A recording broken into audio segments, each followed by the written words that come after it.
갑자기 비가 막 많이 왔죠. 오전까지는 그냥 비가 오는 듯 안 오는 듯 그냥 부슬부슬하는 것 같더니만 예배만 시작하려고 하니까 이게 때려 붓기 시작합니다.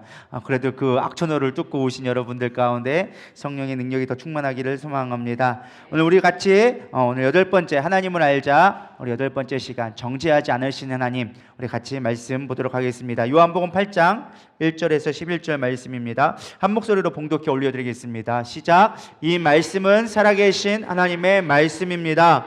예수는 감람산으로 가시니라. 아침에 다시 성전으로 들어오시니 백성이 다 나오는지라. 앉으사 그들을 가르치시더니 서기관들과 바리새인들이 음행 중에 잡힌 여자를 끌고 와서 가운데 세우고 예수께 말하되, 선생이여, 이 여자가 간음하다가 현장에서 잡혔나이다. 모세는 율법에 이런 여자를 돌로 치라 명하셨거니와 선생은 어떻게 말하겠나이까? 그들이 이렇게 말함은 고발할 조건을 얻고자 하여 예수를 시험함이로라.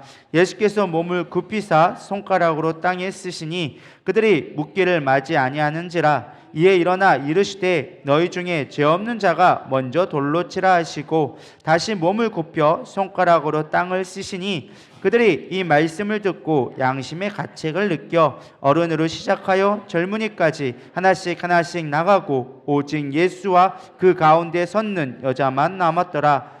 예수께서 일어나사 여자 외에 아무도 없는 것을 보시고 이르시되, 여자여, 너를 고발하던 그들이 어디 있느냐? 너를 정죄한 자가 없느냐? 대답하되, 주여, 없나이다. 예수께서 이르시되, 나도 너를 정죄하지 아니하노니 가서 다시는 죄를 범하지 말라 하시니라. 아멘. 오늘은 정죄하지 않으시는 하나님에 대해서 같이 나누기를 원합니다. 나다니엘 호선의 여러분 주홍글씨라는 책을 아시나요? 혹시 읽어보신 적 있으신가요? 옛날에 저희 중학교 때 고등학교 때만 해도 이 고전을 많이 읽었는데 요즘에는 좀 그런 게 많이 좀 덜한 것 같아요. 워낙 미디어가 발달되고 하다 보니까 고전들을 잘 안 읽는 것 같은데 이 내용은 이렇습니다. 헤스터 프린이라는 이제 한 여인이 등장하게 되어집니다. 근데 그 여인이 이제 아마 좀 나이 많은 의사와 좀 결혼을 하게 되었습니다. 원래 이들은 영국에 살다가 나중에 이제 이민을 오게 돼요. 미국으로 이제 이민을 오게 되어지는데 때마침 남편이 먼저 아내를 먼저 보내고 이제 그 사업을 정리하고 옮겨가는 가운데 이제 어떤 문제가 생겨서 남편이 조금 늦게 들어오게 되어집니다. 한 1, 2년 넘게 늦게 들어오는데 이 여인이 미국 간 지 얼마 안 돼서 아이를 낳게 된 거예요. 이 아이는 누구예요? 당연히 남편의 아이가 아닌 다른 남자의 이제 아이가 된 거죠. 당시에 청교도적인 문화를 가지고서 사람들이 혼자 있는 여인이 아이를 낳게 되어지니까 이 여인은 간음했다라고 심판을 걸기 시작합니다. 그래서 당시에 어떤 죄를 걸었냐면 여인의 앞에다가 이제 주홍글씨라고 해서 주홍색으로 된 글씨를 쓰게 됐어요. A라는 글씨를 썼는데 이 A라는 글씨는 어덜터리, 쉽게 말하면 간음죄를 평생 동안 걸고 있어야지만 그곳에서 살 수 있는 어떤 문화를 갖게 되어졌습니다. 그래서 이 여인이 때마침 그 아이를 3개월 된 아이를 안고 거기에 서 있게 되는데 그 모습을 때마침 남편이 돌아오는 길에 그 모습을 보게 되어진 거예요. 저기 서 있는 여인, 지금 심판대에서 심판받는 여인이 자기 아내임을 알고 그것도 간통죄로 요 안에 써 있으니까 용납하지 않고 따로 살게 되어집니다. 어떠한 재정적인 지원도 하지 않고 홀로 살게 되어지고 결국 이 여인은 혼자서 그 아이를 키워가면서 바느질을 때마침 잘했던 것 같아요. 그래서 바느질을 하면서 이 아이, 딸을 키우게 되어집니다. 근데 그때 이 심판 때에 있을 때 사람들이 물어보는데 도대체 누가 간통남이냐라고 물어보는데 이 여인이 끝까지 그걸 고발하지 않습니다. 이 침묵하고 끝까지 버티게 되어집니다. 근데 사실은 이 간통남이 누구였느냐? 간통남의 이름가 딤스데일이라는 사람이었는데 이 사람은 신학생이었던 것 같아요. 그러면서 신학생이었는데 때마침 이제 한 여인을 만나서 사랑에 빠져서 이제 하룻밤을 치르게 되어지죠. 근데 그게 아이가 낳게 된 것이죠. 근데 그것을 알고 자막 그 여인이 심판받을 때 거기에 함께 있지 못했던 거예요. 그것이 너무 미안해서 이 남자는 이제 목사가 된 다음에 끊임없이 설교를 합니다. 범죄하지 말아야 합니다. 간음하지 말아야 됩니다. 그러면서 계속 자기를 치고 더 경건한 모습을 나는 죄인입니다라고 얘기하니까 사람들이 그것이 듣기에 너무나 경건하게 들렸던 거예요. 오히려 그의 명성이 점점 쌓아지기 시작한 거예요. 나는 죄인입니다. 나는 죄인입니다 얘기하는데 사람들은 점점 그를 높이기 시작하는 거죠. 그 여인이 나중에 이제 남편이 그걸 알게 돼요. 상담을 하다가 이제 남자와 같이 상담하다가 그 일을 알게 되어집니다. 결국 이 목사가 결국에는 자기 아내를 간통한 걸 알고 용서하지 않는 거예요. 근데 그러다가 딤스 데일이라는 사람이 버티고 있다가 7년이라는 시간이 지나게 되어져요.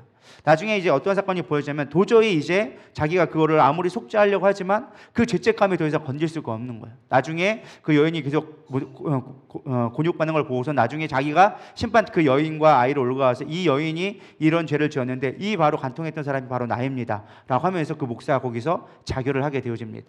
죽게 되어지는 거죠. 도저히 죄값에 건지지 못해서 죽게 되어집니다. 때마침 시간이 흘러가서 남편 또한 이제 나이가 많이 있었으니까 곧 죽게 되어져요. 근데 유산으로 그 딸에게 펄에게 그 유산을 남겨주게 되어집니다. 그리고 남은 이 헤스턴이라는 여인이 사회봉사하다가 그 죄값을 치르기 위해서 끝까지 봉사하다가 죽게 되어지고 펄이라는 이제 여인만 남는 펄이라는 여인만 딸만 남게 되어지는 아주 짧은 이야기의 이제 책이 주온 것입니다. 이 책에 갖춰주고 있는 거는 우리가 이 어덜팅이라고 쉽게 말하면은 죄책감을 가지고 살라고 끊임없이 이 A를 갖고 사는 자나 똑같은 죄를 짓고 그것이 드러나지 않았지만 살아가는 자나 똑같은 죄책감을 가지고 살아간다라는 것들을 보여주는 이야기를 갖고 있습니다. 사실 이 죄책감이라고 하지만 사실 더 중요한 건 이 정죄하는 거죠. 사람들이 그를 정죄하고 판단하는 것. 이 사람을 볼 때마다 저 사람은 가늠한 사람이라고 판단하고 수치와 모욕을 주는 것이죠. 우리가 사실은 신앙생활을 하지만 우리 가운데 우리도 모르는 사이에 사실은 이런 우리가 판단과 정죄를 하게 될 때가 많습니다. 옛날에 우리 죄인들이 조선시대에는 우리가 죄를 지은 사람들을 어떻게 했죠? 비로 여기다가 써가지고 얼굴에다 낙인을 찍어서 평생 죄인으로 종으로 살 수밖에 없는 그 신분에서 벗어나지 못하게 만드는 낙인이라는 걸 찍게 되어집니다. 오늘 본문 말씀에 보면 그런 비슷한 얘기가 나옵니다. 어떤 얘기가 나오냐? 가늠하다 현장에서 잡힌 여인이 나오게 되어집니다. 이 가늠하다 현장에 잡히면 어쩌다가 입소문이 나가지고 가늠한데 범죄했대라가 아니라 현장에서 잡힌 거예요. 뭐 우리나라가 요즘에는 이제 간통죄가 없어져가지고 현장에서 잡혀도 뭐 고발할 내용은 없는데 뭐 형사상으로 고발할 건 없고 이제 미세상에 뭐 이혼할 수 있다 뭐 그 정도까지인데 당시에는 사실은 유대 사회의 간통죄는 정말로 그 자리에서 죽여도 법적으로 아무 하자가 없는 이야기였어요. 신명기 22장 22절에 보면 어떤 남자가 유부녀와 동침한 것이 드러나거든 그 동침한 남자와 여자를 둘 다 죽여 이스라엘 중에 악을 제할지어다 라고 나왔어요. 또 레위기 20장 10절에 보면 누구든지 남의 아내와 간음하는 자 곧 그의 이웃의 아내와 간음하는 자는 그 간부와 음부를 반드시 죽일지니라. 왜냐하면 당시 사회를 지키기 위한 가장 근본이 되어진 가정을 지키기 위해서 간통죄만큼은 그냥 그 자리에서 죽여도 직결 처형을 해도 아무도 그것을 뭐라 하지 않을 만큼 엄격하게 다뤘던 시대입니다. 근데 현장에서 잡힌 거예요. 아마 이 여인은 100% 결혼을 했을 것 같아요. 왜? 간음하다 잡혔다고 얘기하니까. 처녀였으면 그 값을 물고 결혼을 시키거나 했을 거예요. 근데 그 자리에서 여기 보면 뭐라고 나와 있어요? 유부녀가 간통했을 때는 그 자리에서 죽이라고 나오는 거예요. 그러니까 분명히 아마 유부녀였을 가능성이 많습니다. 그래서 간음하다가 등장하는데 재미있는 건 아까도 성경 말씀 읽었지만 남자와 여자를 둘 다 돌로 쳐 죽이라고 얘기했어요. 근데 여기에 등장하는 건 지금 갑자기 누가 등장해요? 여자만 등장해요. 남자가 쏙 빠져 있어요. 그 이유가 사실은 왜 나오느냐? 그 뒤에 보면 나와요. 이것이 이 여인을 정죄하고 사회를 보장하고 유지하기 위한 심판이 아니라 무엇을 위한 다른 목적을 가지고 있다는 것입니다.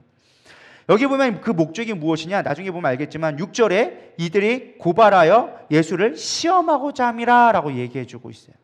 우린 전 여기 이 모습을 묵상하면서 여기 부분을 묵상하면서 우리가 왜 사람들을 정죄하고 비난할까? 왜 사람들을 판단할까? 생각해 보니까 우리의 이익을 위해서 그러는 거예요.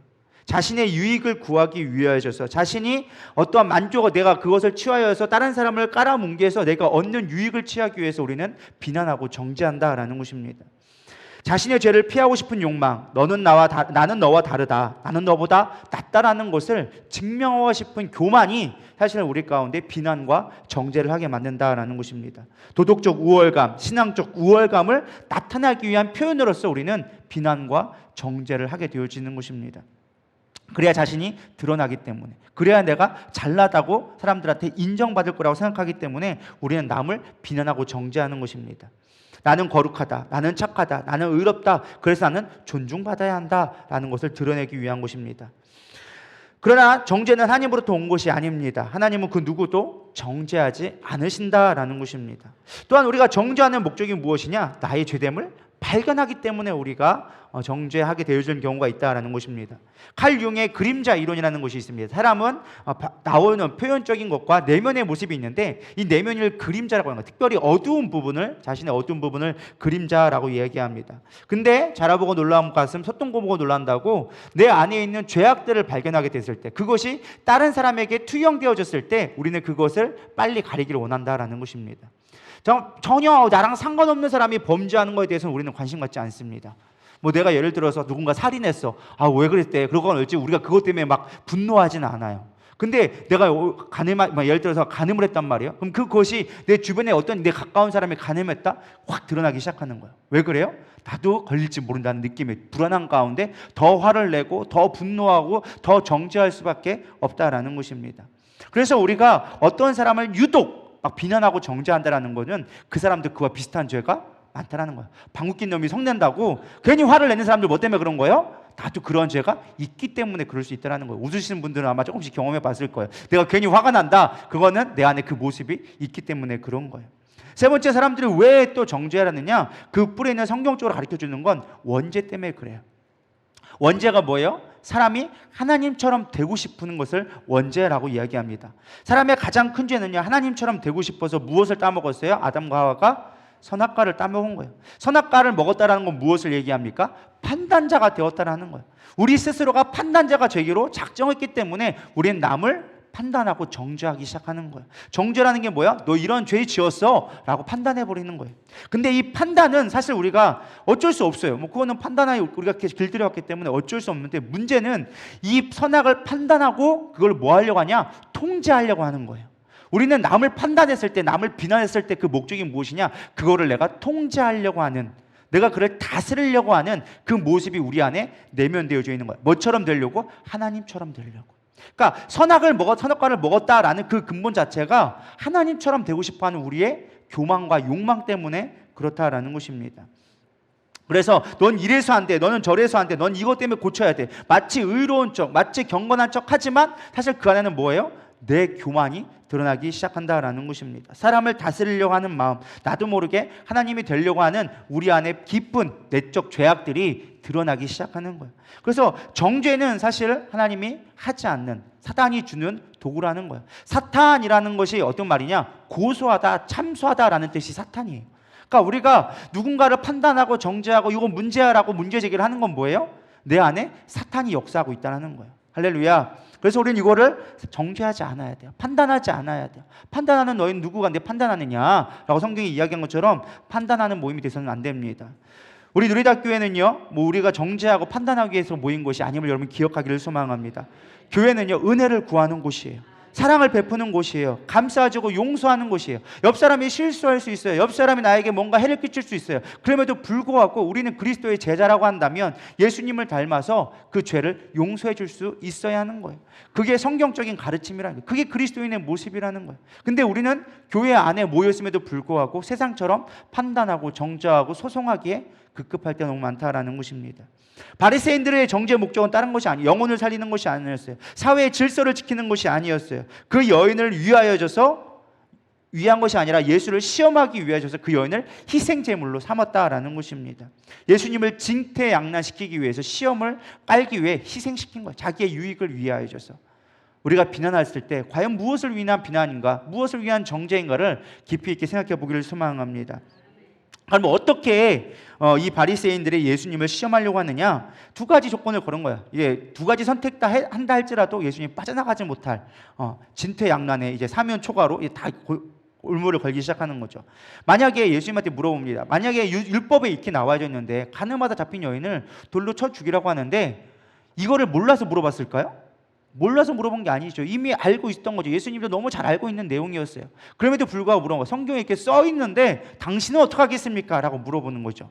여기는 함정이 있는데 첫 번째 함정은 무엇이냐? 만약에 예수님이 돌로 쳐 죽여라 라고 얘기하면 그는 어떤 법을 보냐? 로마법을 어기게 되어진 거예요. 당시에 로마가 지배를 하고 있었고 로마에게는, 그 유대 통치 지파에게는 사형권을 주지 않았습니다. 그거는 오직 로마만이 갖고 있었던 권한이에요. 그러니까 여인을 돌로 쳐 죽이라는 거는 로마법의 사형과 이건 범죄자가 되어지는 거죠. 예수님을 범죄자로 만드는 거예요. 만약에 그 여인을 용서해줘라 라고 한다면 유대인으로서 뭘 지키지 않는 거예요?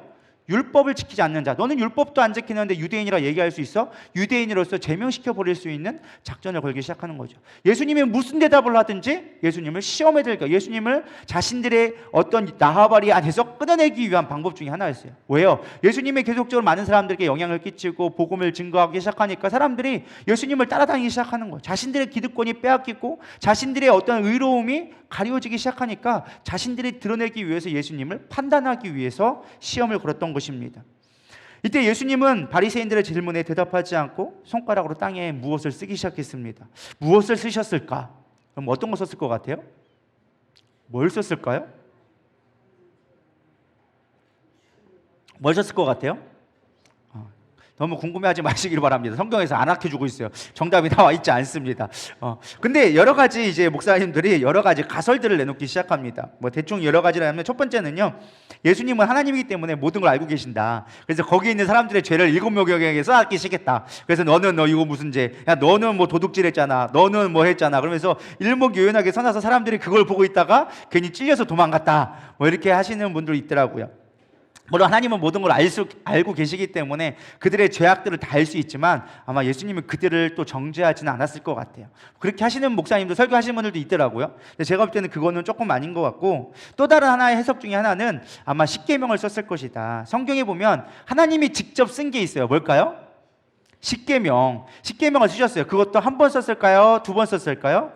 두 번 썼어요. 성경을 자세히 보시기 바랍니다. 두 번 써줬어요. 처음에 줬는데 그게 깨뜨려져서 두 번째 써서 줬거든요.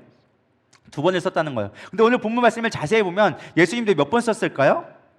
두 번 썼어요. 한 번 쓴 게 아니라 처음에 쓰고서는 너희들과 누가 죄가 없거든 돌로 치라 해놓고서는 또 손가락을 썼다라는 거예요. 두 번 썼다라는 거예요. 그래서 어떤 목사님은 하나님이 두 번 썼으니까 예수님도 두 번 쓰셔서 다둥이라는 분이기 때문에 아마 십계명을 쓰지 않았을까라고 추측은 하는데, 뭐 꼭 그것 때문에 쓴 건 아니고 어쨌든 그들의 율법, 십계명의 율법을 적어놓고 너희 가운데 이 율법 가운데 하나라도 범죄하지 않은 자 있다면 너희들이 먼저 치라고 얘기하는 거예요. 쉽게 말하면 너희들이 한번 심판자가 되보라는 거예요. 너희들이 여인을 심판하기 전에 너희 스스로가 먼저 심판자가 되어져 봐라. 너희가 과연 심판할 수 있겠니? 너희들은 율법을 어기지 않은 너희는 정말 깨끗해? 라고 물어봤다라는 것이죠. 또 세 번째는 뭐라고 어떤 목사님은 해석했느냐? 뭐라고 썼는지는 중요치 않다. 그 예수님의 시선이 중요하다. 지금 사람들은 다 누굴 주목하고 있었어요? 아니요, 가늠한 여인을 주목하고 있었죠. 가늠해서 현장에 막 끌려와서 막 지금 난리 피고 있으니까 아마 제가 볼 때는 아마 반나신으로 있었을 것 같아요. 현장에서 잡혀서 막 끌고 왔으니까 막 현장에 잡혀왔는데 옷 입고 가세요 막 이렇게 하면서 막 속옷 챙겨주고 그러진 않았을 거 아니에요. 아마 현장에서 끌고 왔으면 아마 거적대기 하나 갖고 이제 옷 입고 수치를 당하면서 모욕당하고 있을 거예요. 수많은 사람들이 뭐 죄를 지었든 뭐 하든 그 여인에게 시선이 집중됐겠죠. 근데 예수님이 그 수많은 사람들이 여인에게 집중되어졌을 때 땅에 손을 쓰시면서 그들이 바리새인들의 질문이 왔을 때 그 행동 하나로 그 여인에게 집중되었던 시선을 누구에게 옮긴 거예요? 자신에게 옮긴 거예요. 그 수많은 비난과 정죄를 자신에게로 돌리기 시작하는 것이죠. 그리고 그 땅에 글을 써서 뭘 썼는지 모르겠지만 중요한 건 뭐였느냐? 그 뒤에 보면은 9절에 뭐라고 했어요? 그들이 이 말씀을 듣고 양심에 가책을 느껴라고 얘기했어요. 이제 그들의 시선이 어디로 돌려졌어요? 맨 처음에 가늠한 여인에서 예수님에게 넘어오고 예수님이 이제는 자신들의 내면으로 돌아보게 함으로 말미암아 더 이상 이 여인을 정죄하지 않도록, 판단하지 않도록 만들어 주었다라는 것입니다. 할렐루야. 그렇게 예수님은 시선을 옮겨서 죄악된 것을 벗어나게 했다라는 거예요. 어쨌든 중요한 건 그들의 시선을 옮겨서 그 죄를 감당하지 않도록 해주셨다라는 것입니다. 결론은 중요한 건 무엇이냐? 어쨌든 뭐 그 글이 어쨌든 중요한 건 무엇이냐? 예수님의 가장 중요한 건 그 여인에게 이렇게 얘기합니다. 너 여기 10절부터 11절 한번 읽어볼까요? 시작. 예수께서 일어나사 여자 외에 아무도 없는 것을 보시고 이르시되 여자여 너를 고발하던 그들이 어디 있느냐? 너를 정죄한 자가 없느냐? 대답하되 주여 없나이다. 예수께서 이르시되 나도 너를 정죄하지 아니하노니 가서 다시는 죄를 범하지 말라 하시니라. 여기서 여자여 나오죠. 여자여. 이 말을 어디서 들었을까요? 예수님이 십자가 달리실 때 그의 어머니에게 귀나이 여자여라고 이야기하죠. 존칭을 썼다는 표현이에요. 여기서 여자는 뭐 나대한 게 아니라 이렇게 높임말, 오늘날로 말하면 여사님 뭐 이렇게 그 이상의 어떤 존칭을 쓰는 거를 여자여라고 얘기하는 거예요. 그러니까 지금 죄인으로 잡혀 있는 여자한테 존칭어를 써서 얘기하는 거죠. 여자여, 누가 당신을 지금 정죄하는가 보세요. 했더니만 아무도 없나이다. 나도 당신을 정죄하지 않습니다. 라고 이야기해 버리는 거예요. 그 정죄하지 않는다는 게 무엇일까요? 예수님은 그 마지막 장면에 보면 예수님과 그 여인밖에 남지 않습니다. 심판할 자가 누구냐라고 얘기했을 때 그 사람들이 아무도 심판할 자가 남지 않았어요. 근데 예수님만 남았어요. 무엇을 의미하는 걸까요? 예수님만이 심판자가 되어진다라는 거예요. 근데 예수님조차도 뭐 하지 않았다? 정죄하지 않았다라는 거예요. 정죄하지 않았다라는 거예요. 하나님은요, 우리를 정죄하지 않으십니다. 여러분, 죄와 정죄를 구분할 수 있어야 돼요. 죄는요, 우리가 범죄할 수 있어요. 얼마든지 범죄하고 하나님 그거를 반드시 심판하세요. 근데 정죄는 무엇이냐? 심판받은 거로 하나님은 그 이상 그의 갖고 자제하고 물고 그냥 뒤끝이 있게 감당하지 않는다라는 거예요. 근데 많은 사람들은 뒤끝이 항상 있어. 사람은 항상 뒤끝이 있어. 그래서 늘 그거 갖고 물고 늘어지는 거예요. 사단의 특징은 뭔지 아십니까? 우리가 죄 지은 거 갖고 끝까지 물고 늘어지는 거예요. 너 이것 때문에 졌잖아. 너 이것 때문에 뭐 했잖아. 우리의 가장 약점을 가지고 끊임없이 공격해오기 시작하는 거예요. 야, 너 가가지고 지난번에 도둑질 했었잖아. 야, 한 번 했는데 두 번 못해? 너 지난번에 예배 빠졌는데 이번도 예배 빠지면 안 돼? 막 그러면서 끊임없이 얘기하죠. 너 그러면서 진짜 크리스천이야? 네가 정말 하나님 구원받을 수 있다고 생각해? 끊임없이 정죄하고 판단하게 만들고 심지어는 거룩한 교만으로 내가 누군가를 판단하게 만들죠. 나는 이렇게 했는데 내가 이렇게 거룩한데 넌 왜 그래 안 그래? 제가 그럴 때가 있더라고요. 제가 어디 느꼈느냐? 새벽 예배 때문에. 제가 새벽 예배 안 드릴 때는 누가 아무도 예배 드리지 않을 때는 별 생각하지 않아. 근데 내가 새벽 예배를 드리기 시작하니까 사람들이 왜 새벽 예배 안 드리나 시험 들기 시작하고 왜 새벽 예배 안 드리지? 왜 새벽 예배 아무도 안 드리고 있는 거야? 왜 안 나오는 거 도대체? 뭐가 문제일까 봐 이런 생각이 들기 시작하는 거예요. 제가 여러분들을 정죄한다는 게 아니라 나도 모르게 그렇게 될 수 있다는 거예요. 사실 우리는 다 그런 모습들을 갖고 있는 거예요. 내가 뭐가 좀 하면 나는 이렇게 하는데 왜 사람들 안 할까? 그건 뭐예요? 그 사람들이 안 해서가 문제가 아니라 내가 인정받고 싶은 거야. 나 새벽 예배 드리는데 나 이렇게 경건한데 사람들 좀 알아줬으면 좋겠지. 그런 마음이 우리 마음 가운데 있게 되어진다는 거예요. 할렐루야. 저 사람 구원받는 거 별로 중요치 않아. 근데 겉으로는 저 사람을 마치 신앙의 양심상 구하는 것처럼 왜 새벽 예배 안 드리냐고, 왜 우리 예배 안 드렸냐고, 왜 주일 예배 빠졌냐고 막 얘기하는데 진짜 그 사람이 왜 안 나오는지 별로 궁금하지 않아. 그냥 형식상 물어봐. 왜 안 나왔어요? 그거 뭐 하려고 하는 거예요? 나는 나왔는데 너는 왜 안 나왔어? 이거야. 나는 나왔는데 너는 왜 안 나왔어? 사실 우리 가운데 그런 모습들이 생각보다 많다라는 거예요. 정말 그 영혼들이 왜 안 나왔나 아니면은 아마 주일날 찾아갔어야 정상일 거야. 근데 주일날 한 번도 찾아간 사람 못 봤어. 다 집에 가기 바쁘지. 다 약속 있고 바쁘지. 안 그래요? 우리가 그럴 때가 많다는 것이죠. 우리도 모르게 정죄할 때가 많은 거예요. 우리는 심판과 정죄를 구분할 수 있어야 돼요. 하나님은 공의 하나님이기 때문에 반드시 심판하세요. 그러나 정죄하지 않는 하나님을 여러분 깨닫기를 소망합니다. 하나님의 목적은 심판이 아니라 구원이라는 거예요.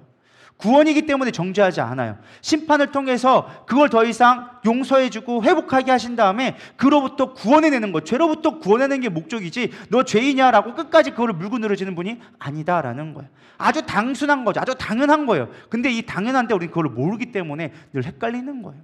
늘 우리가 신앙 가운데 살면서도 당연한 걸 하나님을 본받았는데 그걸 모르기 때문에 나도 모르게 심판하고 판단하고 정죄하기 시작한다라는 것입니다.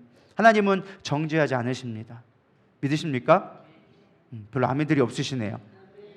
중요한 건 우리는 어떻게 정죄하지 않을 수 있을까? 중요한 건 우리가 하나님의 형상을 닮아가야 되는데 어떻게 하면 정죄하지 않는 삶으로 내가 판단하지 않는 신앙생활로 우리가 온전히 교회를 세워갈 수 있을까 생각해 보려고 합니다. 첫 번째는 성령 충만해야 돼요. 다른 거 없어요. 성령 충만해야 돼요. 로마서 8장 1절은 얘기합니다. 그러므로 이제 그리스도 예수 안에 있는 자에게는 결코 정죄함이 없느니라 라고 나와져 있어요. 사실 로마서 8장은요 복음의 핵심이라고 복음의 정수라고 불리는 장이 로마서 8장입니다. 바울이 복음을 가장 잘 설명한 것이 로마서 8장인데 그 시작이 무엇이냐? 정죄함이 없다라는 것이 복음이라는 거예요. 복음의 가장 중요한 것이 무엇이냐? 정죄함이 없다라는 거예요. 원래 이 말씀을 썼기 전에 로마서 8장을 쓰기 전에 바울이 7장에서 어떤 내용을 쓰냐? 우리는 7장, 8장 나눠져 있지만 사실 바울은 한 번의 편지를 쓴 거잖아요. 그 앞에 무슨 얘기를 했냐면은 7장 24절, 25절 마지막 절을 보면 오라 나는 공고한 사람이로다. 이 사망의 몸에서 누가 나를 건져내랴라고 얘기해주고 있어요. 사실 중요한 건 무엇이냐? 바울은 끊임없이 공고하다고 얘기했어요. 나는 아무 쓸데없는 자, 나는 허무한 자다라고 스스로 이야기하고 있습니다. 왜 그러느냐? 사실은 바울도 우리가 여기 성경에 잘 기록되어 있지 않지만은 바울 내면에 보면은 끊임없이 꼬리표처럼 붙었던 게 있어요. 뭘까요? 예수님을 핍박하던 자. 원래 바울은요 처음부터 예수님 잘 믿던 자가 아니었어요. 하나님을 열심히 믿는데 그 열심히 있었는데 예수 믿는 사람들 이단으로 취급해서 그들을 죽이려고 담에서까지 쫓아갈 만큼 열심히 있게 예수님을 핍박했던 자예요. 그러니까 우리가 열심은 있는 게 중요한 게 아니라 어디로 향해 가냐가 중요한 거예요. 이 바울이 참 열심은 좋았어요. 근데 하나님을 향한 열심이 너무 강하다 보니까 이게 그리스도가 뭔지를 모르고 방향을 모르고 헷갈리니까 죽이는 일까지 다 서슴없이 했던 것이죠. 근데 그것이 꼬리표처럼 따라다닌 거예요. 야, 너 예수 핍박했던 사람들, 예수 믿는 사람 잡아다가 다 죽여놓을 때는 언제고 이제 와서 예수 믿는다고 그걸 우리가 어떻게 믿어? 우리가 어떻게 믿어? 여러분 그렇지 않겠어요? 여러분 맨날 괴롭히다가 여러분 막 있던 거 맨날 괴롭히고 초등학교 때 중학교 고등학교 맨날 괴롭히다가 갑자기 얘가 예수 믿더니만 나 이제 너를 사랑해라고 얘기하면 여러분 그거 믿겠어요? 그거 어떻게 믿겠냐라는 거예요. 안 그래요? 초등학교 중학교 고등학교 무려 몇십 년 동안 괴롭히다가 갑자기 오늘날 와가지고 나 예수 믿었어, 나 교회 다녀, 나 착하게 내가 너에게 행복하게 해줄게. 우리는 그 말을 믿지 않아요. 왜? 내 안에 뼛속에 깊어져 있는 그런 불신의 강욕이 있기 때문에. 여러분 진짜 정죄가 무서워하고 판단이 무서운 건 무엇이냐? 사람을 신뢰하지 못하게 만드는 거예요. 그것이 사단의 계략이라는 거예요. 우리를 고소하게 만들고 우리를 힘들게 만들고 비난하게 만드는 이유가 무엇이냐? 신뢰하지 못하게 만드는 거예요. 하나님을 신뢰하지 못할 뿐만 아니라 사람을 신뢰하지 못하게 만들어요. 그러니까 그 가운데 분열이 생겨가지고 디아블로가 오기 시작하는 거예요. 마귀가 우리를 지배하게 되어지는 거예요. 그래서 교회가 분열되고 힘들게 되어지는 거예요. 그게 얼마나 무서운 것인지 여러분들 깨닫기를 소망합니다. 어쨌든 바울은 그렇게 꼬리표처럼 달라다녔어요. 거기다 사람들이 뭘 의심했느냐? 당신은 사도도 아닌데 왜 사도처럼 돌아다니면서 교회를 세우고 말씀을 증거하느냐라고 끊임없이 꼬리표가 붙었죠. 그러니까 바울이 끊임없이 편지 쓸 때마다 나오는 게 뭐예요? 나 사도된 바울은, 예수의 제자된 바울은, 끊임없이 사도된 바울을 이야기하죠. 네가 어디 봐서 사도야? 예수님을 만나보지도 못했는데 예수 믿는 사람들 핍박한다고 난리 필 때는 언제고 이제 와서 예수한테 파송받았다고 네가 사도야? 라고 사람들이 끊임없이 시비를 거니까 나 사도된 바울이라고 끊임없이 꼬리표가 붙었어요. 그럼에도 불구하고 사도 바울은 뭐라고 얘기했습니까? 내가 이 몸에서 누가 나를 건져내라. 이 육신 가운데 있는 나의 이 꼬리표를 따라거나 이 공고함을 내가 어떻게 할 수 없는데 중요한 건 뭐가 오니까? 복음이 오니까 내가 이것에서부터 해방되어졌다. 나를 정죄하던 그 모든 것들, 나를 비난하던 그 모든 것들, 나를 판단하던 그 모든 것들에서 나는 자유함을 얻게 되었다. 그게 복음이다라고 얘기하는 거예요. 그래서 1절을 얘기하면서 나는 정죄함이 없다라고 2절에 보면 그리스도 예수 안에 있는 뭐가요? 생명의 성령의 법이 죄와 사망의 법에서 너를 해방하였습니다. 내가 어떻게 해방된 줄 아니? 나에게 진짜 복은 뭔 줄 알아? 사람들이 나를 정죄하고 판단했는데 이제 성령의 법이 나를 주관하여 줘서 이제 사단의 법, 사망의 법, 나를 죽이려고 했던, 나를 공고하게 만들었던, 비난하고 판단해서 내가 정말로 이 세상에 쓸모없는 사람이 여겨졌던 그 모든 것들이 이제 해결되어졌어. 뭐 때문에? 성령의 법 때문에. 성령이 나를 지배하는 것 때문에. 이 법이라는 것은요, 권세, 두나미스라고 얘기합니다. 그러니까 권세는 통치한다는 뜻이에요. 그 사단의 법, 사망의 법에서 정죄하고 비난해서 내가 죽을 수밖에 없었던 그 사망의 법에서 하나님의 성령의 법이 나를 지배하니까, 성령이 충만하게 되어지니까 나는 자유함을 얻게 되어졌다라는 거예요. 여러분 우리가 비난해서 자유로울 수 있는 방법은 무엇이냐? 성령 충만하면 돼요. 저 사람이 나에게 뭐라고 하든 저 사람이 나를 비난하든 아무 상관이 없어. 내가 언제? 성령 충만하면. 믿으십니까? 그래서 우리는 무조건 성령 충만해야 돼요. 성령 충만은 옵션이 아니라 늘 말씀으로 묵상하고 기도하면서 성령님이 내 안에 거하도록 하실 때 어떠한 공격이 와도 우리는 넘어지지 않는 거예요. 사단이 우리를 끊임없이 고소하고 끊임없이 정죄하고 비난하고 정죄해도 우리가 넘어지지 않는 거예요. 여러분 솔직히 우리가 시험되는 게 얼마나 많이 있습니까? 그게 뭐 엄청나게 고난이 와서 그럴까요? 아니에요. 여기서 뭐 칼 들고 와서 여러분 죽인다고 여러분 예수님 떠났어요? 그런 사람 아무도 없어요. 뭐 때문에? 작은 말 한마디에 시험 들어가지고 그거에 괜히 맞고 꼬리에 꼬리를 묻는 생각 때문에 내 마음 가운데 허무함감, 이 내 마음 가운데 낭망하는 거, 내 마음 가운데 좌절들이 찾아오고 누가 나에게 이런 말 했어? 그 사람이 나에게 뭐라 하려면 그 사람이 나를 정죄할 수 없다는 거예요. 그 사람이 나에게 무슨 말을 하든 내가 그대로 살면 내가 그렇게 되는 거지만 내가 그거를 무시하고 내가 차단하면 그 사람이 나를 어찌할 수가 없다는 거예요. 믿으십니까? 그래서 김록기 목사님이 얘기했잖아요. 조카가 있는데 이름이 뭐라고 했더라? 뭐 뭐였는데? 대건이가 있었어요. 대건이 있었는데 친구들이 맨날 놀리는 거예요. 대가리라고. 대가리. 그러니까 김록기 목사님 물어본 거죠. 너 이름이 뭐야? 대건이요. 그런데 이름이 뭐냐니까 대건이요. 근데 왜 대가리라고 놀리는 거 왜 힘들어해? 애들이 대가리라고 놀린다니까요. 네 이름이 뭐냐고? 대건이요. 근데 왜 낭망하냐고? 왜 실망하냐고? 애들이 대가리라고 놀린다고요. 네 이름이 뭐냐고? 대건이잖아. 내가 대가리라 그래. 무슨 네가 대가리야? 이게 얘기한 거죠. 쉽게 말하면. 그 사람이 나를 뭐라고 조롱하든 뭐라고 비난하든 아무 상관이 없다는 거예요. 왜? 나는 대가리가 아니니까. 나는 대건이니까. 이해 가시죠? 그러니까 누가 나를 비난하는 건 그걸 내가 신경 쓸 게 아니야. 왜? 하나님도 나를 정죄하지 않는다는데, 하나님도 나를 판단하지 않는다는데 네가 뭔데 나를 판단해? 제껴버리면 된다라는 거예요. 그게 하나님이 우리를 정죄하지 않는다라는 거예요. 그거 하나님만도 나를 정죄하지 않는데 누가 나에게 뭐라든 무슨 상관이 하는 거예요. 별것도 아닌 게 니나 나나 똑같이 죄인인데 안 그래요? 너도 죄인이고 나도 죄인인데 죄인 얘기해봐야 서로 그냥 똥 묻은 게 그냥 또 똥 묻은 것밖에 더 되겠어요? 별거 아니라는 거예요. 똥파리가 그냥 화장실에 지내봐야 똑같이 똥파리지 뭐 똥파리가 갑자기 나비가 될 수 있는 건 아니잖아요. 안 그래요? 제가 예를 드는 것 뿐이에요. 그냥 비유를 든 것 뿐이지. 똑같은 죄인이라는 거예요. 누가 정죄할 자가 있느냐? 누가 심판자가 될 수 있겠느냐? 아무도 심판자가 될 수 없다라는 거예요. 근데 우리는 그 사람이 심판자가 되어졌다고, 그 사람이 나를 판단하고 정죄한다고 그것에 흔들릴 때가 너무 많다라는 거예요. 우리는 정죄에 흔들리지 않기를 소망합니다.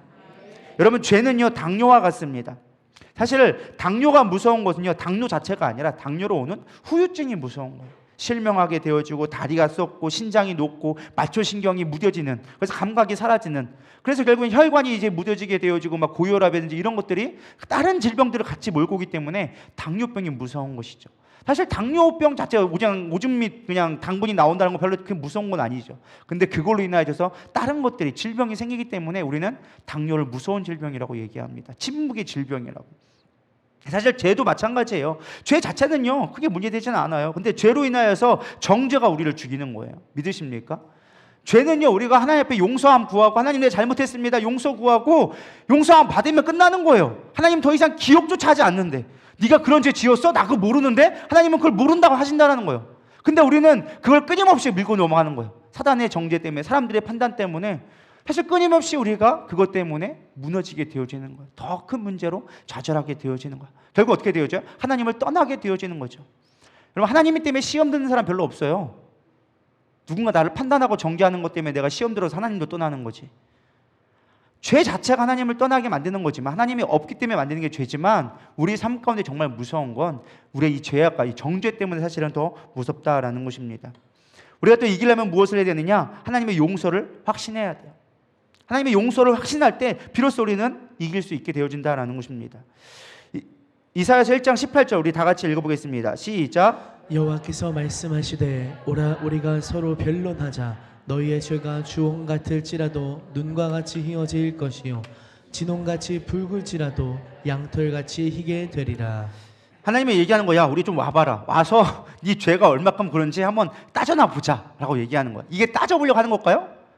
아니에요. 너희들이 주홍같이 붉은 죄를 지었다 할지라도, 주홍 글씨가 있다 할지라도 나는 그거를 양털과 같이 희게 할 거야. 나의 목적은 너희를 심판하고 너희를 정죄하려는 게 목적이 아니라 나는 너희들의 죄를 깨끗게 하려고 너를 부른 거야. 할렐루야. 여러분, 성경에 보세요. 하나님의 마음을 우리는 깨달을 수 있어야 된다는 거예요. 우리가 정죄받지 않고 자유로움을 얻기 위해서 가장 중요한 것 중에 하나가 하나님의 마음을 아는 거예요.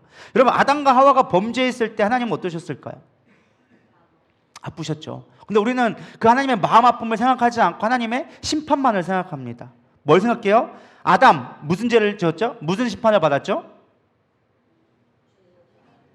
땅이 저주를 받아서 평생 땅을 일궈야지만 네가 먹고 살 수 있다라는 죄를 받게 되어졌어요. 언뜻 보면 심판 같죠. 야, 땅이 저주를 받아. 사실은 아담이 범죄했는데 땅이 저주를 받았어. 쓸데없이. 왜? 땅의 근원이 그거기 때문에. 근데 진짜 범받았어. 그래가지고 가시와 덩굴이 나와가지고 평생 땅을 일궈야지만 하는 거. 하나님 왜 이렇게 평생 남자는 고생만 하게 만드셨습니까? 원망할 수 있는데 사실 그렇지 않다는 거예요. 사실요, 원래 아담은 동산을 관리하는 동산직이었습니다. 사실 사람의 가장 중요한 건요, 일을 함을 통해서 그 사람의 정체성을 깨닫게 되어집니다. 믿으십니까? 남자가 가장 불행해질 때가 언제냐? 은퇴하고 나서 아무것도 할 것 없을 때. 사실은 재정적으로 이미 연금 나오고 편안히 먹고 살 수 있어요. 근데 중요한 건 무엇이냐? 아무 일을 하지 않으면 남자가 무기력해지기 시작하는 거예요. 그래서 일할 수 있는 게 행복이에요. 믿으십니까? 남자에게 가장 중요한 건 일하는 거예요. 그래야 존중받고 그래야 인정받는다 생각해요. 남자가 맨날 집에서 먹고 놀아봐. 그것만 좀 가오 떨어지는 것도 없다니까요. 믿으십니까? 돈 벌어온 건 중요치 않아. 얼마큼 벌어냐 중요치 않아. 그 사람이 최선을 다해서 성실하게 일하는 게 중요한 거예요. 믿으십니까? 그러니까 일하는 것 자체가 우리는 저주라고 생각했지만 하나님은 그 가운데도 축복을 심겨주신 거예요. 여자의 심판은 뭐였어요? 애 낳았을 때 고통받는 거. 여러분, 애 낳는 거 고통받는 거 물론 되게 아프시고 제가 안 경험해봐가지고 얼마큼 아픈지는 모르겠지만 요즘 우리는 그거를 저주라고 생각하지만 사실 그게 저주가 아니라니까 축복이라니까요. 해산의 고통. 여자가 그 해산의 고통이 없다면 아이를 낳을 수 있을까요? 아이가 자궁에서 걸려가지고 그 작은 산도를 걷고 나오려다 보면 힘을 줘야지 밀어서 나와야 되는 거예요. 근데 이게 안 아프면 이게 힘이 젖을까요? 안 해주는 거예요. 통증이 있으니까 죽기 살기로 힘주니까 죽기 살기로 생명을 낳을 수 있게 되어지는 거예요. 믿으십니까? 생명을 낳을 수 있는 유일한 길은 무엇이냐? 우리가 고통을 받을 때 생명이 나오는 거예요. 성경에 원래 영적인 원리는 당연합니다. 우리가 고통을 지나가야지만 생명이 나오게 되어져 있어요. 신앙도 마찬가지예요. 우리가 십자가의 길을 걸어가야지만 새 생명을 얻게 되어지는 거예요. 고난 없는 축복이 없다는 거예요. 그게 하나님의 영적인 축복이 그 안에 숨겨져 있는 거예요. 애를 안 낳아봤으니까 목사님 그럼 할지 모르겠다고 얘기할지 모르겠지만은 여러분 그것이 하나님의 축복이라니까요. 우리가 고통 없는 것이 축복이 아니라니까요. 여러분 고통 없어봐 이 자리에 나와 있을 사람 누가 있나? 고통 없어봐야 하나님을 찾을 자가 누가 있나? 고통이 있기 때문에 하나님을 찾잖아요. 솔직하게 여러분도 언제 기도합니까? 편안할 때? 잘 나가고 막 해외여행 다닐 때 여러분 하나님 찾나요? 해외여행 가가지고 하나님 난 하나님밖에 없어요 막 이러고 다니나요? 어디 돌아다녀가지고 그냥 유흥업소 없나 쫓아다니고 막 술 마실 때 자꾸 여기 어디 술집 좋더라 그거 쫓아다니지? 안 그래요? 우리가 고난이 있으니까 여기 찾아오는 거예요. 힘들니까 안 되니까 내 뜻대로 안 되니까 하나님 없으면 안 될 것 같으니까 이 자리에 나와 있는 거 아니겠어요? 그러니까 고난이 축복이 될 수밖에 없다라는 거예요. 하나님은 그뿐만이 아니었어요. 그들이 받은 심판을 위해서 어떻게 되어집니까? 그들이 수치를 가리기 위해서. 원래는 그들이 서로 사랑했던 남녀가 어떻게 되어집니까? 서로 비난하기 시작하는 거예요. 서로 정죄하는 거예요. 당신 때문에 그래. 뱀 때문에 그래. 그러면서 서로 비난하고 정죄하고 판단하기 시작하죠. 하나님 그거를 가리워주기 시작해요. 무화과 나무 있던 걸 어떻게 합니까? 희생시켜서 가축을 희생시켜서 그 가죽으로 덮어서 그들을 지켜주고 싶었던 거예요. 그들이 사실 에덴 동산을 쫓겨난 게 아니라 그들이 떠날 수밖에 없었던 거예요. 왜? 하나님의 영광 가운데 그들이 죄가 있으니까 거할 수가 없으니까 나갈 수밖에 없는 거예요. 여러분 우리 가운데 죄가 들어오잖아요. 비난이 들어오고 정죄가 들어오잖아요. 하나님 앞에 나올 수가 없는 거예요. 교회 안 나온 사람 특징이 뭔지 아세요? 내 안에 정죄함 때문에. 누군가 미워하거나 내가 누군가 미우고 내가 정죄를 받았기 때문에 교회 나오지 않는 거예요. 죄가 있으니까 하나님 앞에 나올 수 없는 거예요. 하나님과 멀어지는 게 죄이기 때문에. 믿으십니까? 그래서 우리는 무엇보다 하나님의 마음을 알아야 돼요. 하나님은요 우리를 심판하고 우리를 없애버리는 거 멸망시키는 게 목적이 아니라 우리를 살리는 게 목적이라는 거예요. 반드시 심판은 해야 돼요. 왜? 죄가 있으면 하나님 앞에 올 수가 없으니까. 하나님은 거룩하니까. 그래서 하나님이 하신 건 뭐예요? 죄를 대신 감당하신 거예요. 예수님의 생명은 무엇입니까? 그 여인의 가늠한 여인을 만났을 때 나도 너를 정죄하지 않으라 라고 말할 수 있었던 건 무엇이냐? 대신 그 죄를 짊어질 거기 때문에. 그 뒤에 예수님은 6월절로 올라가셔서 십자가를 지게 되십니다. 우리의 죄를 담당하셨기 때문에 그게 책임지는 삶이기 때문에 비난하지 않은 거예요. 여러분 책임지는 사람은 비난하지 않습니다. 기업 오너들은요 절대 직원들을 책망하지 않습니다. 그 책임은 다 내 책임이라고 얘기해요. 내가 온전히 통솔하지 못해서, 내가 온전히 계획을 세우지 못해서, 내가 더 좋은 것들을 바라보지 못해서 너희들이 실패한 거다. 너희들은 최선을 다해서 일했으니까 그걸로 족하다라는 거예요. 믿으십니까? 유능한 감독들은요 선수들을 탓하지 않습니다. 다 자기 잘못이지. 내가 전술을 잘못 짜고 내가 선수를 잘못 기용해서 너희들이 진 거지 너희들의 실력 부족이 아니야. 그게 유명한 감독들이 하는 말이에요. 진짜 리더들, 진짜 훌륭한 사람들은요 남을 비난하고 정죄하지 않아요. 왜? 이미 자기가 탁월한데 뭘 비난해. 아까도 뭐라고 했어요? 비난하고 판단한 이유가 뭐라고? 내가 높아지려고, 내가 인정받으려고. 그러나 이미 충만히 차인 사람들은요 그거 안 해도 돼. 왜? 이미 충만히 차 있으니까. 성령으로 충만한 사람들은 남을 비난하지가 않아요. 주님이 내 안에 가득한데 뭘 비난할 거 없고 정죄할 게 뭐 있어요? 판단할 게 뭐 있어요? 그 사람이 잘하든 못하든 그게 무슨 상관인데. 안 그래요? 그 사람 신앙생활 잘하는 게 나랑 무슨 상관인데. 내가 주님으로 충분하면 되는 거지. 할렐루야. 내 안에 주님이 부족하니까 우리는 늘 갈급하니까 딴 사람을 판단하고 정죄하는 거야. 시기가 나고 질투가 나고. 여러분 또 보세요. 탕자에 맞이하는 아버지의 마음. 탕자가 범죄였죠. 때려 죽일 놈이죠. 아버지 유산 달라고 그냥 살아있는 아버지한테 죽으라고 얘기하면서 유산 빼앗아 가잖아요. 근데 아버지는 뭐 하는 거예요? 맨날 성문 밖에서 기다리고 있었어요. 왜 기다렸을까요? 당신 시족사회였어요. 아버지 유산을 빼앗고 나간 놈은, 아버지 죽이러 간 놈은 폐역한 자식이기 때문에 성문 앞에서 돌 맞아 죽어야 되는 자식이었어요. 근데 아버지는 그 아들이 혹여라도 오다가 사람들이 발견해가지고 그 아들 돌 맞아 죽을까봐 늘 성문 앞에서 지키고 있던 거예요. 왜? 자신 보고 죽으라고 하고 자신의 재산을 훔쳐간 놈인데 왜 그랬을까요? 내 귀한 자녀니까. 그 죄가 보이는 게 아니라 그 생명이 더 귀하게 여기니까 그 문 앞에서 날마다 기다리고 있는 거야. 혹시나 이때나 저때나 언제 올까 싶어서. 그게 하나님 아버지의 마음이라는 거예요. 하나님은 그래서 정죄하지 않으세요. 판단하지 않으세요. 물론 죄에 대해서 심판은 하시죠. 왜? 죄가 있으면 못 들어오니까. 그러나 그 죄를 책임지시는 게 하나님이라는 거예요. 우리 그 마음을 깨달아야 정죄하지 않는 거예요. 그리고 정죄받지도 않고. 할렐루야. 호세아 선지자 보세요. 호세아 선지자가 뭘 얘기하고 있습니까? 이스라엘과 하나님의 관계를 보여주는 거예요. 가늠한 호멜, 끊임없이 가늠하는 거예요. 끊임없이 사랑해서 데려다 놨더니면 또 가가지고 옆집 남자랑 붙어 먹고, 그래가지고 애 낳고. 그래서 첫 번째가 이름이 뭐였어요? 호르로 맞죠? 첫 번째 호르로로 맞죠?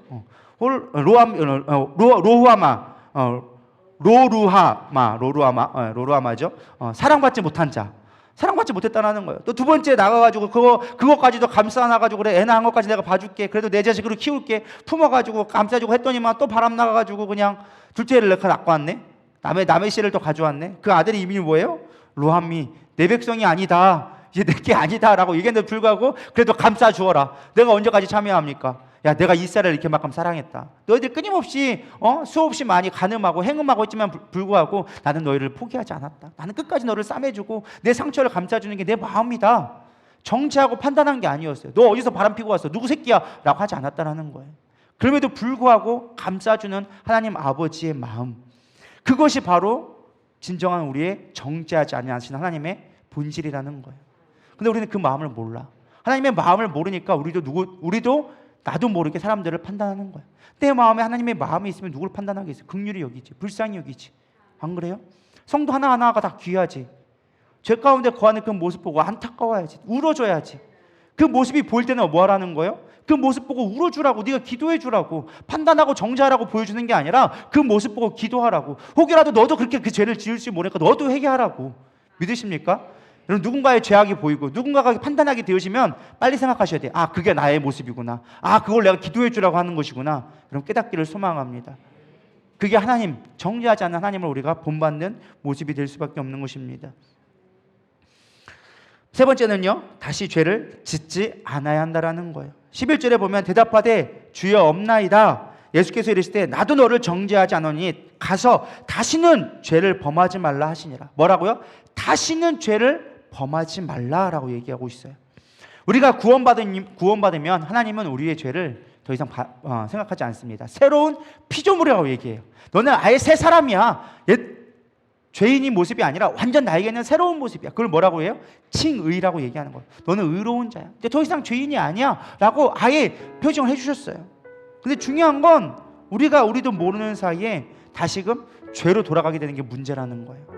하나님은 우리를 죄가 없다고 얘기하는데 우린 또다시 죄악된 길로 가기 시작하는 거예요. 저는 우리 교회에 왔던 수많은 사람들의 얼굴들이 가끔 떠오를 때가 있습니다. 몇몇 사람들이 있었어요. 정말 문제를 갖고 나왔어요. 정말 담임 목사님이 며칠씩 밤새워 가면서 사역하고 기도해주고 말씀으로 훈련시켜서 조금 정상이 될 만해 살만하니까 또다시 세상 속으로 넘어가는 거예요. 저는 그런 사람들 너무나 많이 봤어요. 살만하니까 세상 속에 돌아가. 문제는 뭔지 아십니까? 그렇게 한번 고침받은 사람이 세상 속에 가면요, 다시는 고침받지 못한다는 거예요. 한 번 정신병 걸렸던 사람들이 와가지고 고침받았어요. 좀 살만해졌어요. 제정신하고 사람 노릇하려고 해. 근데 중요한 건 또다시 세상 속에 나가는 거예요. 하나님 필요 없다고. 다 고침받았으니까 됐다고. 그런 사람 어떻게 됐을까요? 정신병원에 가 있어요. 다 정신병원 가 있어요. 거의. 간혹 그럼에도 불구하고 이제 교회에 붙어있던 몇몇 분들이 지금 옆에 이곳에 있을지도 모르겠습니다. 그런 사람들은 살아남았어요. 하나님 이를 위해 귀하게 쓰임 받는 거예요. 믿으십니까? 우리는 다시금 범죄하는 자리로 가면 안 돼요. 그것이 우리가 정죄받지 않는 길이고 정죄하지 않을 수 있는 길이라는 거예요. 하나님 그 길을 우리에게 인도해 주십니다. 그리고 마지막은 사명의 길로 가야 돼요. 우리는 하나님의 부르신 자리로 가야 돼요. 여러분, 예수님이 베드로를 불렀어요. 베드로가 3번씩이나 예수님을 부인했습니다. 나는 없다라고. 분명히 예수님이 경고를 줬어요. 네가 나를 3번이나 부인할 것이다. 닭이 두 번 울기 전에 나를 3번이나 부인할 것이다. 경고했음에도 불구하고 깨닫지 못하고 있었어요. 그래서 세상 속으로 다시 도망갔었어요. 예수님 다시 기회를 주셔. 내게 돌아와라. 내 양을 먹이고 내가 나를 정말 사랑하면 내 양을 치며 다시 내 양을 먹여라. 다시 사명의 길로 주었습니다. 그 고난을 깨고 그 정죄함을 벗어나 버리자 그가 비로소 예수님의 제자로 엄청난 사역들을 하기 시작하는 거예요. 여러분, 우리 누구나 정죄받아요. 사실 우리 누구나 심판받아요. 그러나 그 고난을 지나가고 났을 때 우리는 쓰임받을 수 있는 거예요. 여러분, 사명의 길로 걸어가야지만 우린 그 길을 갈 수 있습니다. 바울도 사실 끊임없이 정죄받았어요. 끊임없이 비난을 받았어요. 근데 그럼에도 불구하고 사명에 집중하니까, 나의 달려갈 길을 멈추지 않고 달려가니까 그는 흔들리지 않을 수 있었다는 거예요. 누굴 비난하고 정죄하지 않았어요. 유대인의 형제들이 와서 죽이려고 했지만 그들의 연역 넘어지지 않았어요. 오히려 뭐라고 얘기했습니까? 내 목숨을 들여서라도 너희들이 구원받을 수 있다면 나는 기꺼이 내가 목숨을 줄이겠다. 믿으십니까? 사명에 꽂히니까, 사명에 붙잡히니까 더 이상 정죄할 필요가 없는 거예요. 정죄 받을 일도 없는 거예요. 여러분, 우리가 사명 바라봐야 됩니다. 사명 붙들고 갈 때 넘어지지 않는 거예요. 말씀을 정리하겠습니다. 혹여라도 내 마음 가운데 누군가 판단되어지고 누군가가 계산되어지고 그들의 죄악 등 것들이 나에게 상처를 주었다면 우리 시간의 모든 것들을 주님 앞에 맡겨버렸으면 좋겠습니다. 무거우고 수고한 짐진 자들아 다 내게로 오라. 내가 너희를 쉬게 하리라. 주님 앞에 맡겨버리시고 우리 자유함을 누리기를 소망합니다. 진리가 너희를 자유케 하신다고 하였는데 여러분, 자유함을 누렸으면 좋겠습니다. 우리 안에 생명의 자유가 있었으면 좋겠어요. 언제까지 매여 있을 거예요? 언제까지 누가 판단하는 거에 얽매여져 있을 거예요? 누가 뭐라든 신경 쓰지 말라니까요. 사단의 소리예요. 사단이 나를 넘어뜨리고 그 사람도 넘어뜨리려 사단의 이중 공략이에요. 왜 그곳에 넘어집니까? 하나님도 우리를 정죄하지 않는데, 하나님도 나를 지켜주시고 나를 긍휼히 여기기 위해서 그 생명을 들여서 우리를 구원했는데 왜 또다시 범죄하는데 또다시 죄악된 길로 나아가기를 선택하십니까? 우리는 의로운 길로, 하나님은 온전히 인도하시는 길로 가기를 소망합니다. 늘 성령 충만하여 주님 앞에 나아가기를 축원합니다. 우리 이 시간 찬양 부르면서 우리 기도로 나아가도록 하겠습니다. 우리 6월절 어린 양의 피로 우리 찬양 부르며 나가도록 하겠습니다.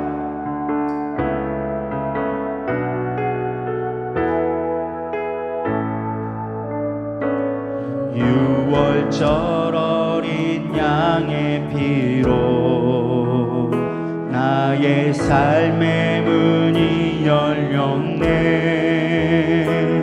저 어둠의 권세는 힘이 없네. 주 보혈의 능력으로 원수가 날 정죄할 때에도 난 이롭게 설 수 있네. 난 더 이상 정죄함 없네. 난 주 보혈 아래 있네. 난 주 보혈 아래 있네. 그 피로 내 죄 사했네.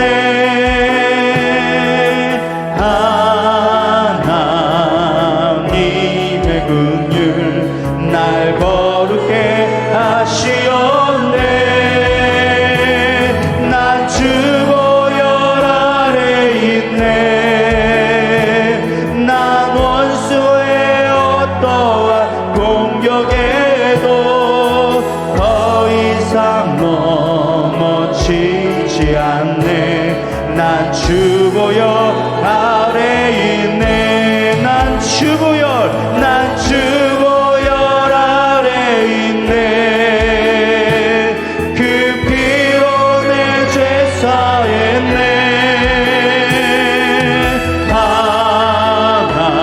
하나님의 긍휼 날 거룩해 하시었네. 난 주 보혈 아래 있네. 난 원수의 어떠한 공격에도 더 이상 넘어지지 않네. 난 주 보혈 아래 있네. 오늘 말씀을 생각하면서 혹이라도 내 마음 가운데 누군가의 판단과 정죄로 그로 인하여 시험 들거나 마음이 무거운 자가 있습니까? 하나님, 그것을 떨쳐버리기를 소망합니다. 혹이라도 내가 누군가를 정죄하고 판단하고 있다면 하나님, 이 시간 내가 심판자의 자리에 앉지 않게 하여 주시옵소서. 하나님, 내가 오늘 겸손하게 주님만 바라며 영혼을 살리는 일에 내가 그들 위해 기도하며 성령 충만함으로 그를 위해서 희생하고 책임질 수 있는 나의 삶이 되게 인도하여 주시옵소서. 우리 고백하는 마음으로 주여 세 번 부르며 기도하며 나가겠습니다. 기도하십시다. 주여, 주여, 주여. 하나님, 판단하는 우리가 누구입니까? 내가 무엇이 간데 판단하며, 내가 무엇이 간데 정죄하며, 내가 무엇이 간데 비난하겠습니까? 하나님, 내가 겸손하게 기도로 나가게 하여 주시옵시고 늘 성령 충만함으로 하나님으로 덧입혀지게 하여 주시옵소서. 정죄하지 않게 하여 주시옵소서. 판단하지 않게 하여 주시옵소서. 넘어지지 않게 하여 주시옵소서. 하나님 영혼을 세우는 일에 아버지께 그 마음을 본받게 하여 주시옵소서. 하나님 우리의 죄를 보고도 우리를 아버지 심판하지 아니하시고 그 심판의 죄를 대신 담당함으로 우리를 구원하기로 작정하였습니다. 그 구원의 능력, 그 복음의 능력이 우리 가운데 회복되게 하여 주시옵소서. 우리 누리당 교회 가운데 복음의 능력이 회복되게 하여 주시옵소서. 서로를 바라볼 때 국률한 마음으로, 불쌍히 여기는 마음으로 그 죄악됨을 우리가 기뻐 울어줄 수 있는 그 모습들이 되게 하여 주시옵소서. 이제 우리의 성령의 능력이 필요합니다. 주의 보혈의 능력이 필요합니다. 누가 누구를 판단하며 누가 누구를 정죄하겠습니까? 하나님의 능력이 우리 안에 거하게 하여 주시옵소서. 늘 성령 충만하기를 소망합니다. 주님의 마음을 본받기를 원합니다. 하나님 충만케 하여 주시옵소서. 충만케 하여 주시옵소서. 늘 성령의 충만함으로, 늘 성령의 충만함으로, 늘 성령의 충만함으로 하나님 덧입혀 주시옵소서. 내 안에 정자롭게 하여 주시옵소서. 내 안에 주님으로 충만케 하여 주시옵소서. 비바발라 연늘스러워 거라바 연늘스러워 거라바바바베요 비바발라 연늘스러워 거라바바바 디스러워 거라바바바바카 비바발라 연늘스러워 카바바바바발라 왜 근늘스러워 비바바바바바바바바바바바바바바 비로바라바라바라바라바라바라 콜라바라바라바라바라 근늘스러워 비바바바바바바라 연늘스러워 거라바라바 근늘스러워 회복되게 하여 주시옵소서.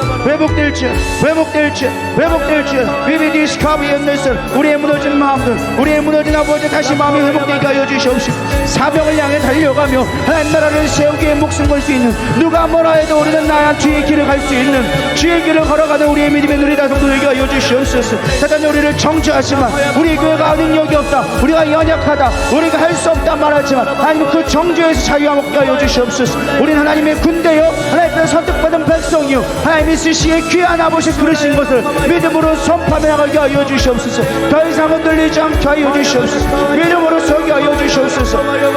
이러바 연들스라바이카 이러바라바라바라바라바라바라바라바라 컨들스라바 이러바라바라바라바 컨들스라바 이러바라바라바라바 이러바라바라바라바라바 컨들스라바 이드리르르바 이러바 컨들스라바 이러바라바라바 이러바라바라바라바 컨들스라바 이러바라바라바 주여 바바디스라바 이러바라바 미드리르르바 컨들스라바 이러바 연들스라바 비비바바바바바 회복되게 하여 주시옵소서. 영적으로 회복되게 하여 주시옵소서. 영이 살아나게 하여 주시옵소서. 육신의 법이 아닌, 육신의 법이 사망의 법이 아닌 영의 생명의 법, 성령의 생명의 법이 나를 주관하게 하여 주시옵소서. 영적으로 깨어나게 하여 주시옵소서. 영적으로 민감해지게 하여 주시옵소서. 정죄가 얼마나 큰 죄인지, 판단하는 것이 얼마나 무서운 죄인지 깨닫게 하여 주시옵시고 오직 하늘의 것, 영의 것들을 바라보며 우리가 나아가는 모든 신령한 백성들을 인도하여 주시옵소서. 주님 나를 그렇게 사용하여 주시옵소서. 내게 기름 부어 주시옵소서. 내게 아버지 주의 능력으로 충만케 하여 주시옵소서. 본질을 놓치지 않게 하여 주시옵소서. 껍데기에 현혹되지 아니하고 보여지는 것의 모습이 아니라 하나님의 영적인 것, 내 본질, 복음만에 아버지 붙들릴 수 있는 아버지 나의 모습 될 수 있도록 주님의 역사하여 주시옵소서. 내 안에 성령의 기름을 충만케 하여 주시옵소서. 내 안에 주의 말씀으로 충만케 하여 주시옵소서. 내 안에 주의 아버지 기도로 간절함이 회복되게 하여 주시옵소서. 내 안에 영의 메마른 심령들이 회복케 하여 주시옵소서. 기도하며 간구하며 하나님의 영역이, 하나님의 성령의 능력이 나타나는 우리의 모습 될 수 있도록 주님 축복하여 주시옵소서. 오직 주님만이 역사하실 수 있습니다. 오직 주님만이 역사하셔야 됩니다. 주님 함께 하여 주시옵소서. 우리의 경들을 감춰 주시옵소서.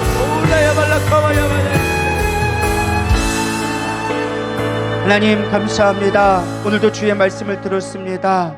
하나님, 우리가 하나님 앞에 구원받은 백성으로서 정말 우리 진리가 자유롭게 한다고 했는데 우리도 모르는 사이에 끊임없이 정죄함으로 인하여져서 넘어지고 또 우리가 낭망하며 하나님의 뜻을 이루지 못하고 아버지 세상 것들을 바라보게 되는 것을 고백합니다. 이 시간 주의 능력으로 다시금 덧입혀 주시옵소서. 생명의 성령의 법이 나를 주관하게 하여 주시옵소서. 그러나 하나님의 우리를 향한 계획들과 하나님의 그 사랑이 회복되게 하여 주시옵소서. 우리를 향한 주님의 그 마음이 우리 마음 가운데 깨달아지고 나에게 맡겨진 아버지 이 교회를 통하여 주셔서 그 사랑이 확산되어지며 아버지 땅끝까지 이르러 주님의 복음의 증거가 되어지는 진정한 복음은 정죄하지 않는 것입니다. 죄를 심판하는 것이 아닙니다. 그 죄를 감싸주고 회복시키는 곳입니다. 주님 앞에 돌아오게 하는 곳입니다. 내 안에 그 사명들이 회복되어질 수 있도록 주님 역사하여 주시옵소서. 우리 안에 참된 복음에 우리가 붙들리게 하여 주시옵시고 어떠한 것들에 보여지는 것들에 들려지는 것들에 우리의 마음이 뺏기지 않게 하여 주시옵소서. 우리가 오전이 나가야 될 거는 누가 뭐라 한들 우리는 복음밖에 없습니다. 오직 예수님의 사랑과 희생밖에 전할 것이 없습니다. 그 사랑과 희생을 전할 수 있도록 주님 우리 가운데 성령의 능력으로 충만하게 하여 주시옵소서. 그리스도의 사랑이 넘치게 하여 주시옵소서. 오늘도 그렇게 살아가기를 결단하오며 살아계신 예수님의 이름으로 감사하며 기도드렸사옵나이다. 아멘. 주기도문 하심으로 우리 3일 밤 예배를 마치도록 하겠습니다. 하늘에 계신 우리 아버지여, 이름이 거룩히 여김을 받으시오며 나라의 마옵시며 뜻이 하늘에서 이루어진 것 같이 땅에서도 이루어지이다. 오늘날 우리에게 일용할 양식을 주옵시고 우리가 우리에게 죄진 자를 사하여 준 것 같이 우리의 죄를 사하여 주옵시고 우리를 시험에 들게 하지 마옵시며 다만 악에서 구하옵소서. 나라와 권세와 영광이 아버지께 영원히 있사옵나이다. 아멘.